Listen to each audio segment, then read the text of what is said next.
Mabilisang update mga tol, former champion na si Oscar Valdez nagbigay ng pahayag tungkol sa posibleng laban ni Tank Davis versus Shakur Stevenson. Isang paraan lang daw ang kailangan ni Tank Davis para sigurado ang panalo kay Steve. Kailangan raw ni Tank Davis i-knockout si Stevenson para hindi na umabot sa kamay ng hurado.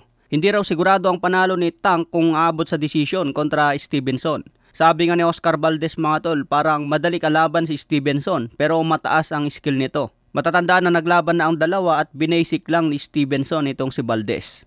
Kaya sinasabi ngayon ni Valdez na kailangan raw ni Tank Davis isang knockout para manalo. Ito ang binabalak ngayon ni Turki Al-Alshik, ofera ng malaki si Tank kontra Stevenson. Sa iba pang balita, pambansang kamao Manny Pacquiao may posibilidad na babalik pa sa boxing sa 2025. Pwedeng isang laban muna bago pasukin ang politika.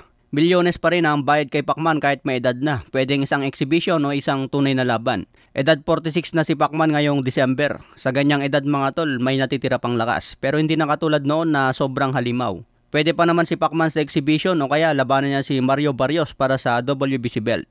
Pero may balita ngayon mga tol na binabalak ni Eddie Hearn na ikasa ang bakbakan ni Barrios versus Conor Benn. Kung mangyari ito, pwedeng manalo dyan si Conor Benn at maging WBC welterweight champion. Matatandaan na nababalita rin noon na maglaban sana si Pacman at Conor Benn, hindi lang na-finalize. Kaya abangan po natin kung ano ang plano ni Pacman sa 2025. Isang exhibition man yan o isang tunay na laban. Sa iba pang balita, Turki Al-Alshik gusto opera ng malaki si former champion Vladimir Klitschko. Kung manalo raw si Tyson Fury kontra Alexander Usyk ngayong December 21, ofera niya si Vladimir Klitschko laban kay Tyson Fury. Ito ang rematch ng dalawa matapos ang 10 taon. Matatandaan noong 2015, naglaban si Vladimir Klitschko versus Fury. Nanalo noon si Fury via unanimous decision. Matapos ang panalong yan ni Fury, naging addict na ito at tumaba. 3 taon na hindi napalaban si Fury dahil sa tagumpay kay Klitschko. Napabayaan ang kanyang sarili at napabayaan na rin ang kanyang karir. Kaya 3 taon na bakante si Fury. Muli siyang bumalik noong 2018. Lumaban muna sa mahina hanggang napalaban kay Deontay Wilder.